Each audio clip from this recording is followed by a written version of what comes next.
Okay. If you will, turn to Acts chapter 19.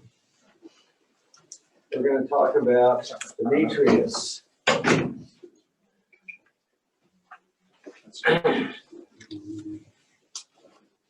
those of you who are biblical scholars, most of you will know that Demetrius, there's two of them. One that we're getting ready to talk about today and study, and there's another one in John, the third John. And third John was a disciple who was well thought of. Demetrius wasn't, nor was he well thought of. And so we're going to be looking at the whole study each week is the bad guys and the good lessons that we've learned from them. So,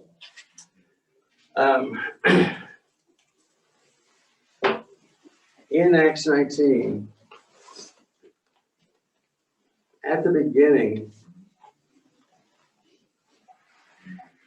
okay, Facebook. Oh no, somebody stole my Bible thing.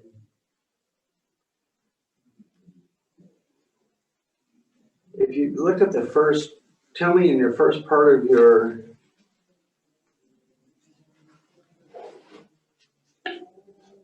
well, this is annoying. You know, on Facebook, so you can move things and they group them all in one little box, and then you can't tell what's in it because there's 27 things in your box. That's what I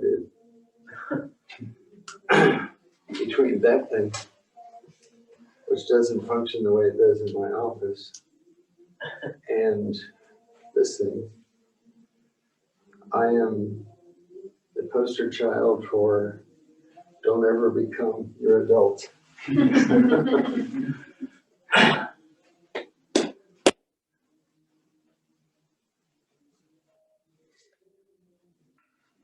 know the commercial, it's an insurance commercial where the guy says, I'm teaching these people not to become their parents. So am I.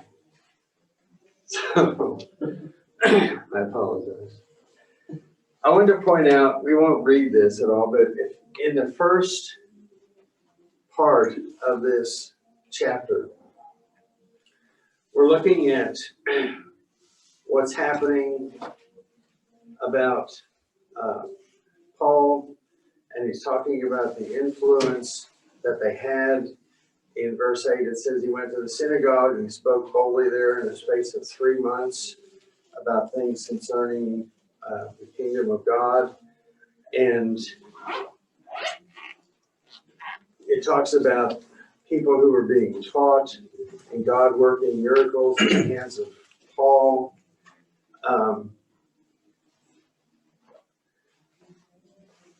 When we get down to the middle of this, we see, and many that came believed and confessed and showed their deeds.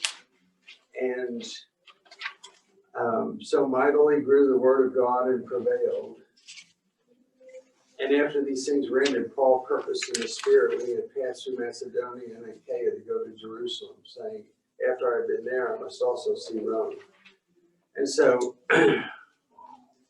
in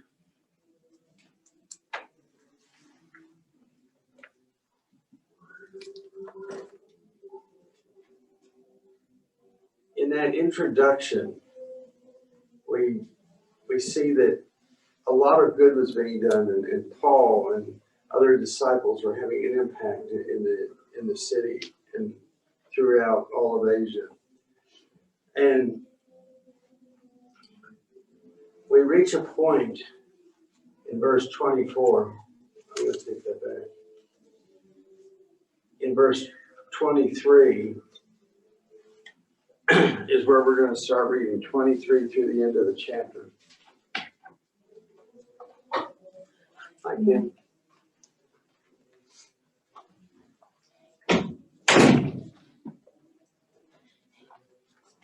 That's a lot of reading.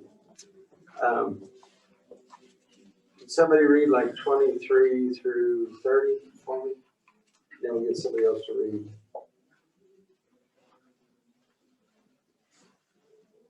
Where are we at again? Acts 19, 23 through 30. Yeah, I can read that. Okay. About that time there arose no little disturbance concerning the way. For a man named Demetrius, a silversmith, who made silver shrines of Artemis, brought no little business to the craftsmen. These he gathered together with the workmen in similar trades and said, Men, you know that from this business we have our wealth, and you see and hear that not only in Ephesus, but in almost all of Asia, this Paul has persuaded and turned away a great many people, saying that gods made with hands are not gods. And there is danger not only that this trade of ours may come into disrepute, but also that the temple of the great goddess Artemis may be counted as nothing, and that she may even be disposed from her magnificence, she whom all Asia and the world worship.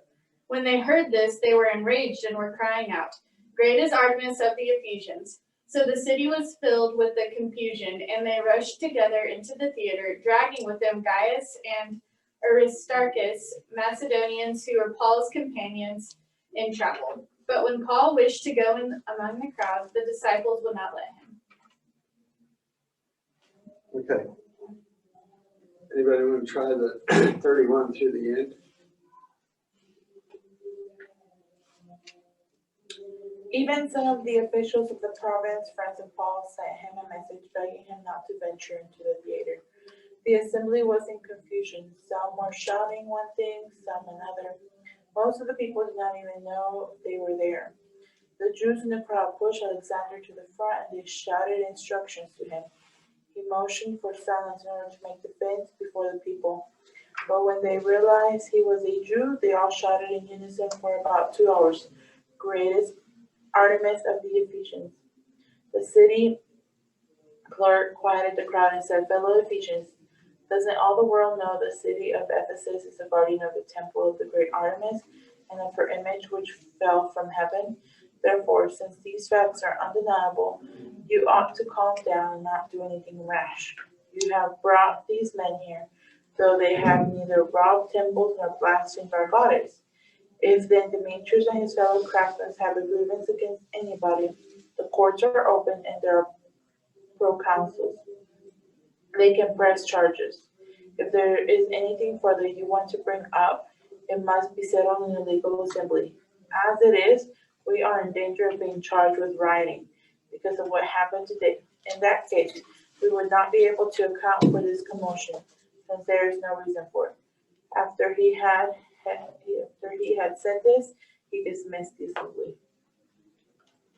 Okay. First of all, some of your versions say Diana and others say Artemis. And they're talking about the same goddess in effect. Artemis, the history behind Artemis, actually, as far as I can trace it, goes back to the area of the Black Sea in the area of Crimea, which is near the Ukraine and in the area of Eastern Asia. And so at the time, long time ago, this goddess was actually apparently associated with bears and with fertility. And she was associated with the fertility of the land. And over time, that fertility of the land thing came to also incorporate fertility for men and women. And hence the shift from what was an agrarian kind of goddess that they relied on for crops and things like that, to one that was more self-centered, one that was more focused on protecting the individual and encouraging birth, etc. When we get into the story, I'm going to do a side here. Nora's in the process of reading the, what is it, Fall of the Roman Empire? The history, yeah. History of the Roman Empire. Only And- to be able to go to sleep. She does what she thinks that she's some sort of scholar. But anyway, she was telling me just the other day about the proconsuls and how really there weren't any real laws, and there was a lot of lawlessness. And so if we get into this and you have any questions about who the proconsul was and this deputy in the lead, and the fact that he was referring to laws and everything else, I'm going to defer to her. So I just want you to know up front, I don't know anything about Roman history. Voila. Okay. Some of you may be able to relate to this, I guess. I know our story. When I was growing up, at one point, my father hurt his back real bad. And for a long time, we had no money, and we were essentially poverty stricken. I mean, we still had a house. My mother worked, but I remember not having enough money for milk. We ate cereal with water because we couldn't afford milk. And I could go on and tell you about all the hardships, walking through the snow both ways, 6 feet uphill, all that kind of stuff. I could elaborate on all that and make it sound really terrible. She had a situation where her father had a business, and because of the economy, he lost that business. We both suffered because of that, but yet at the same time, we weren't. When I taught at Lubbock High School, I had a student that I used to see every morning come in the building at 6:30, and I wondered why he wanted to get to school so early, and I found out later that he was living in a refrigerator box in an alley a couple streets over behind Lubbock High School, and he'd get up every morning, come in, sneak down into the locker rooms, take a shower, and then he would grab whatever food he could, and he essentially lived in a refrigerator box. Now, we never got that bad. These people, in their minds, when their business started to tank because of what was happening with these members of the Way, the Christians, began to imagine the worst in what was going to happen to them with their income and things like that. But let's go back so that you can get an idea of how important this was to them. Here's a few facts about that temple. Some of you may have it in your notes at the bottom of your Bible. First of all, what they probably had in that temple was a meteorite. Remember, they said in the scripture that it fell from the heavens. That if it's in NIV, it probably said that it fell from Jupiter. But this was a meteorite that seemed to have the features of a being, but it had I'm glad you're all adults in here. It had multi-breasts, which fit with this whole idea of a goddess mother of all creation. And so consequently, they at one time had, for instance, they would get young girls, dress them in bear skins, and each of the girls would have one breast sticking out. And that was, bare. And that was to represent each of them, the multi-breasted God that they had in this thing. And the history of the god actually was a coalescing of many beliefs and thoughts and needs based on their culture and stuff like that. So this is a very long, very large, the temple was 165 by 345 feet. The platform that it was on, so they built a platform and then they built the temple. The platform on it was 240 feet by 420 feet. So we're talking about, football-sized fields that held this goddess. It was very elaborately adorned. It had, of course, this meteorite in it that held special significance for the people.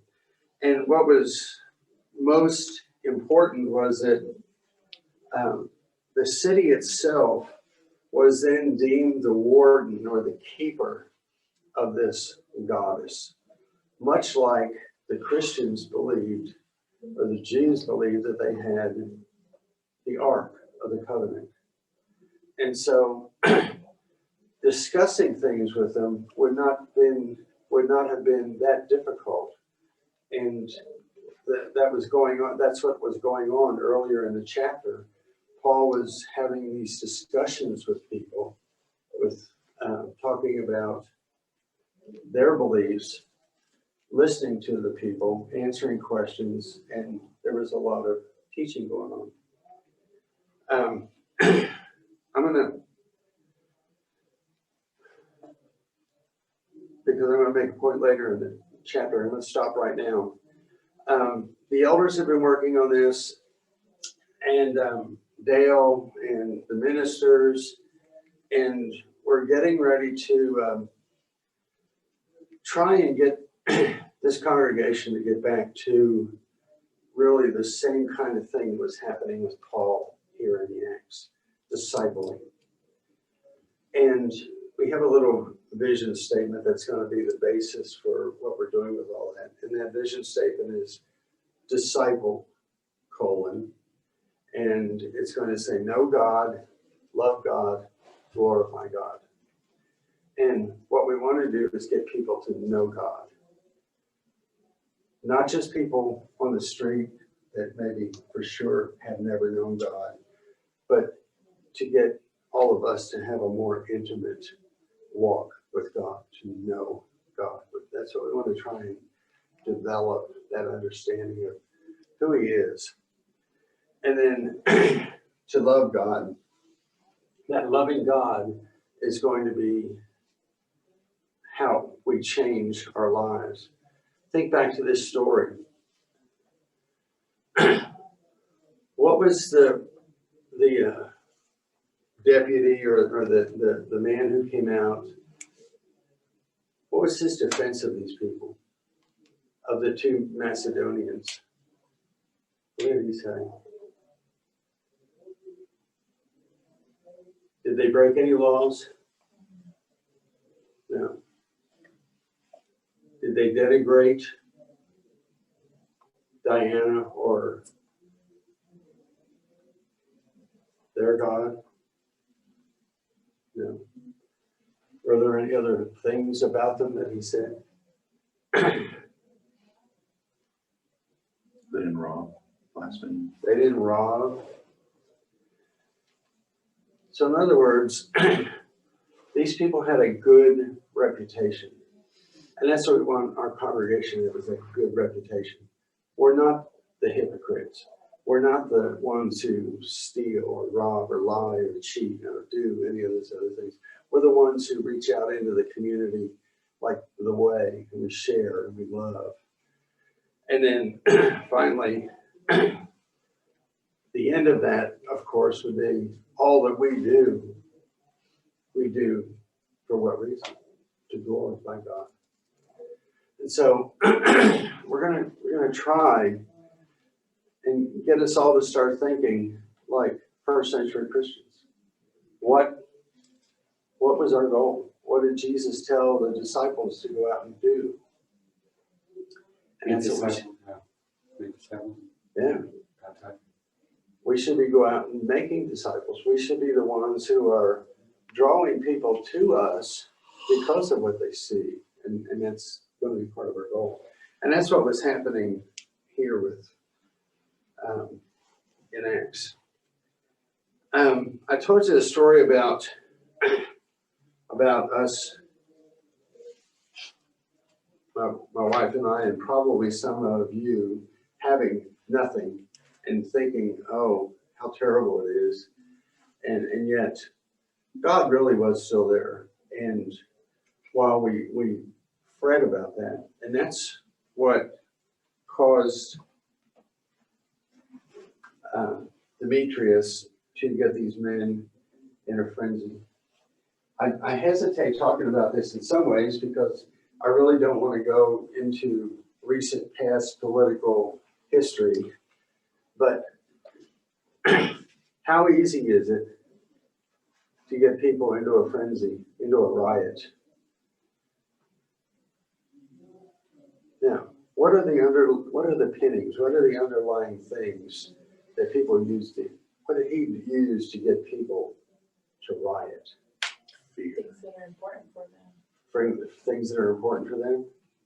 Money? What else did he say that the way was attacking? Not only is he stealing Their beliefs. their beliefs, specifically, in a way, they were attacking their goddess. They didn't come right out probably and say, your goddess is just a myth, but isn't that what people do for Christianity? Have you ever heard people say that it's just a big story? Why would you believe that, and I've heard people say this, why would you believe in a God that would kill that many people in the Old Testament?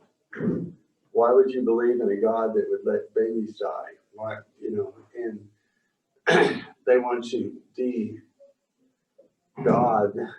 our God, and they want to turn him into something that's evil or something that's not able to be understood, etc. So, how would you define Demetrius? Just in your first reading of it. Had a spin in his pocket because he liked to stir it up. He wanted to stir up trouble pretty much, anything he was doing. Okay, he probably was one apt to cause trouble. What other things do you see about him?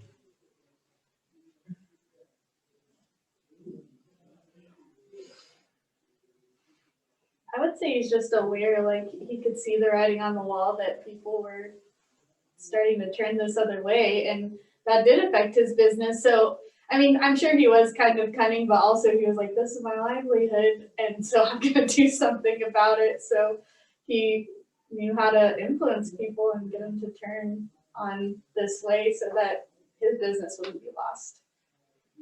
And I'm glad that you said that, Mariah, that he knew how to influence people. There have been times in my life, and probably yours, where you've met someone and they begin talking to you. And some of us are more gullible than others, I guess.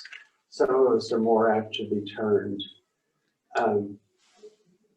I've met people who they say, I may say, could you do this for me? And they'll say, yeah, I will, but could you do this for me? And you say, okay.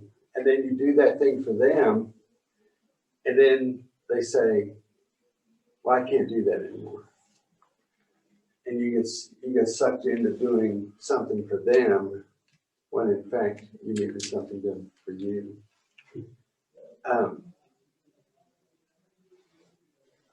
This is one of those teacher questions, I guess, where nobody's ever going to probably raise their hand, but have you ever been sucked in, duped, convinced to change your thinking because you've been talking to someone? Okay, You knew I was gonna raise my hand. sure, we can do that with peer pressure with drinking, drugs, other behavior. We can,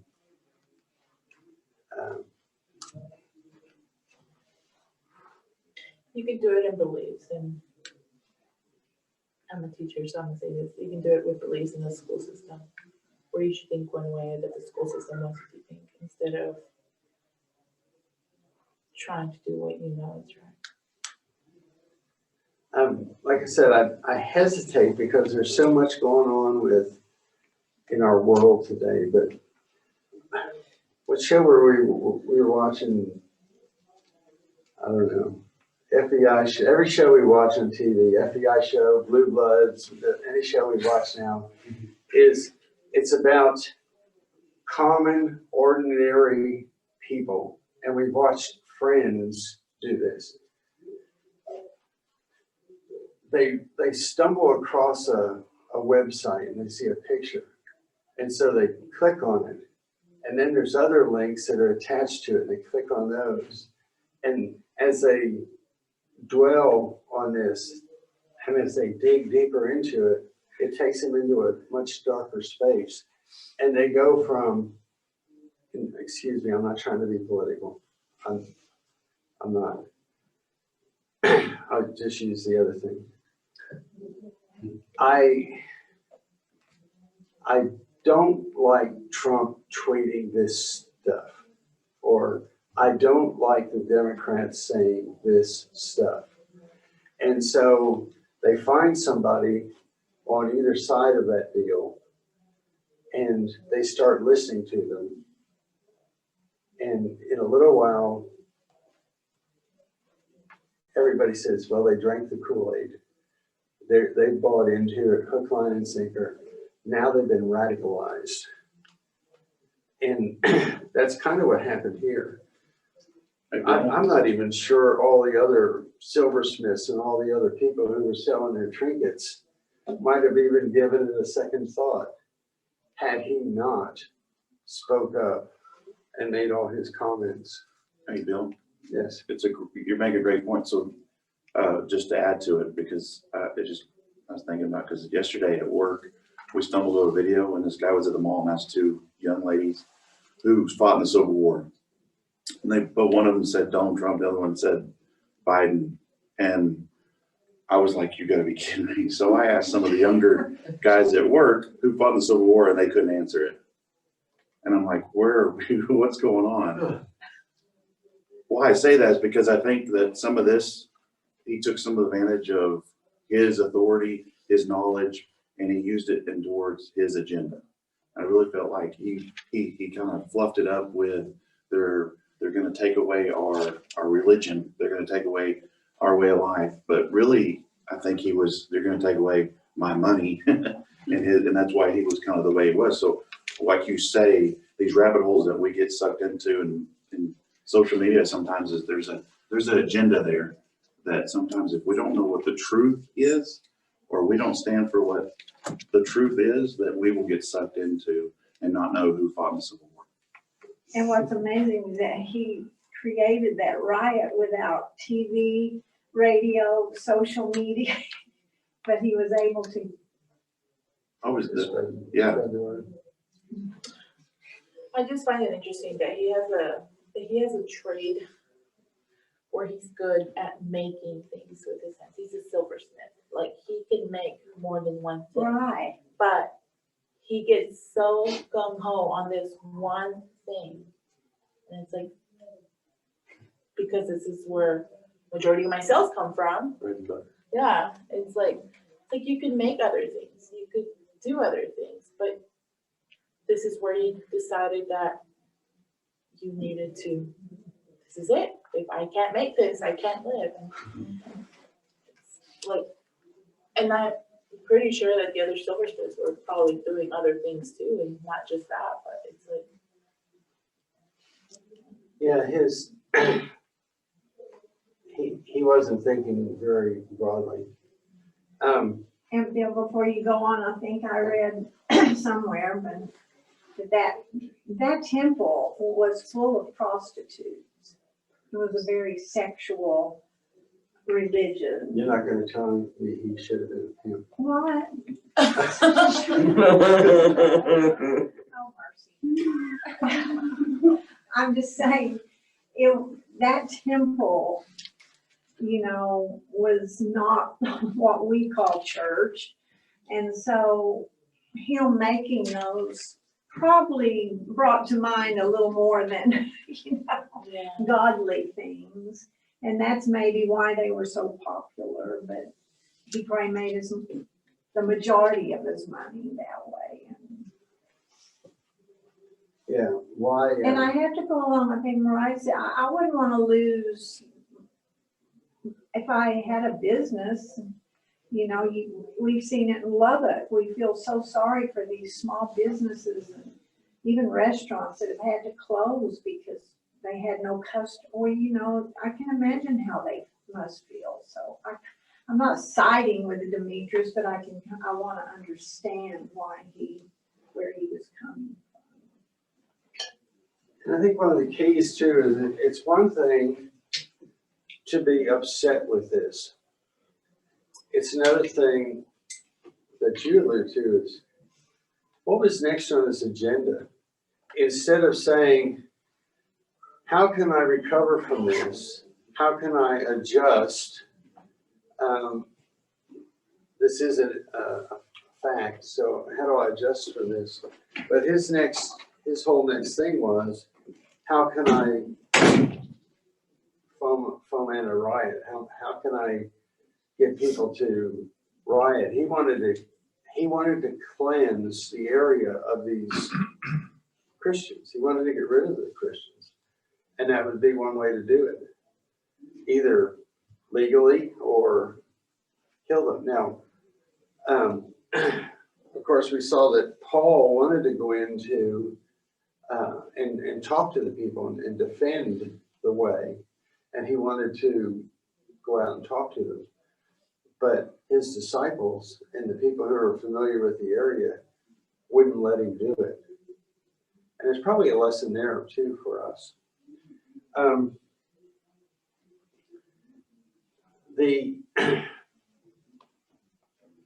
The book that Dewey gave us to do this from, I discarded a lot of it, but one of the stories that was in it was the author worked at a congregation, and this man came to him and said, these couple elders over here are stopping us from, and he said, I'm having trouble with this, and I want to get the rest of the elders to get rid of those elders and maybe get some people in the congregation and we can get rid of those elders so that we can do this. Now, if you've been around for very long, what happens next usually in a situation like that is there's a split. Now, why was he doing that? Because he said, I don't like what they're doing. I'm going to cause trouble, and it may split the church, but it's okay for me to do that. And he said in the story, he sat down and talked with them and said, there are other ways for you to do that. Have a discussion, and he listed all the different things that you could do. Paul wanted to do the discussion thing. But as it turns out, he didn't have to do that. When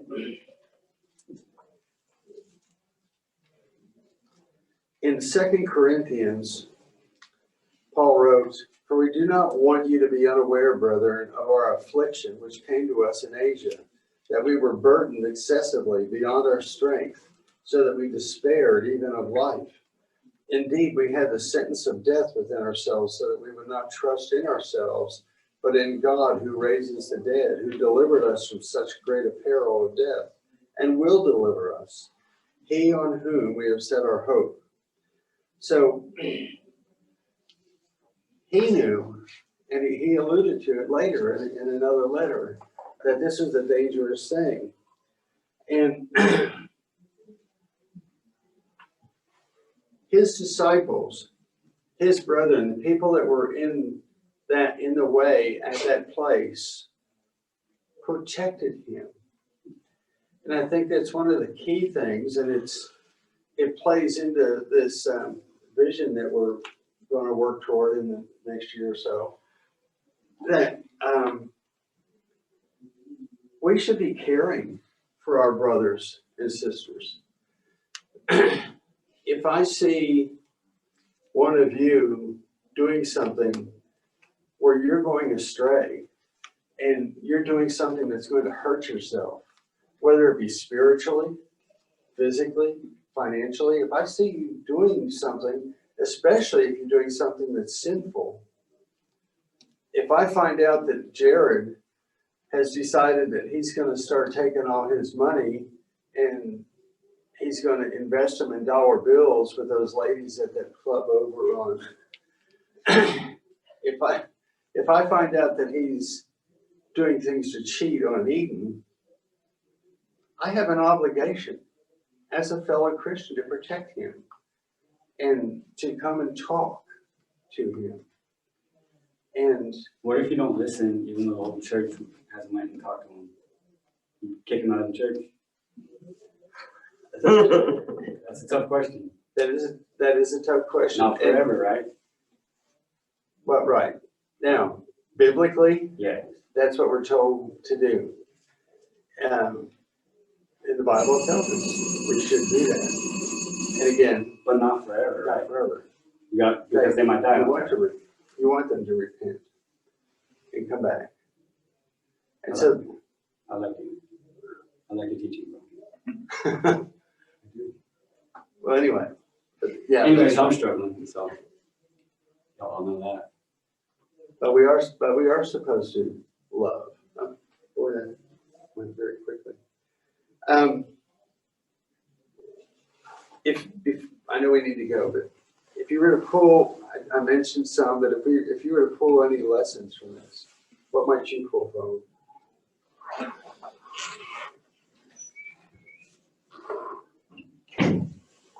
I think when the ladies were reading this, I couldn't help but think of, you asked that first question, how easy is it to incite a mob, I think, or something like that. I couldn't help but think of the Capitol. We were all witnesses to that. Like, at first when I saw pictures, I thought it was 30 or 40 people, but then eventually when they panned, out, there were thousands of people, and that were coming and being incited as they got closer. So reading this, it makes me realize how easy it is to incite a mob. And I know that isn't the lesson you want Well, no, from this, but it's true. I don't think I've ever been there, and the only thing I can think of was back in the 60s when we were, fighting for birth control or something in the streets. But it's crazy how easy it is to incite people. And it's crazy how easy it is for people to become, like you said earlier, believing in a cause and getting in social media and getting wrapped up in it, and then letting yourself be incited, letting yourself Yes. get too much, letting yourself.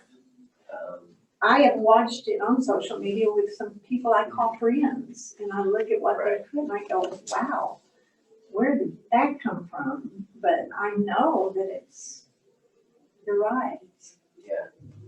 I think it comes from trust. And what I mean by that is that I really feel like if your faith, your trust is in God and Jesus, and He's going to protect you and take care of you and know the right measures for life, there wouldn't be a reason for me to get fired up and go with the riot to prove that I need to, or justice or whatever it is, because Jesus tells us we're foreigners. We're not of this world.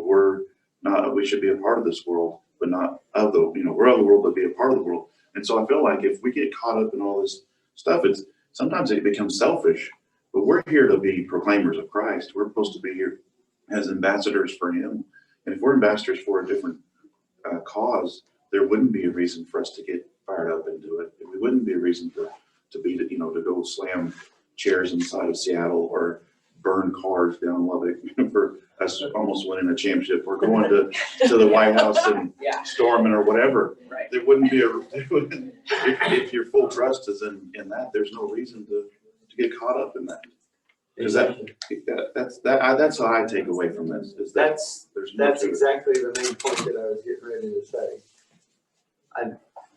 God took care of them there. I don't believe that they got just came out accidentally. I mean, God took care of Paul, and that's who our allegiance is to.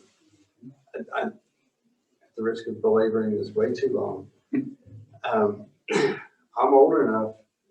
I can remember when Eisenhower was elected, and after him, Kennedy, and every one of them was, oh, the world's going to go to hell because Kennedy's a Catholic. Oh, JFK is.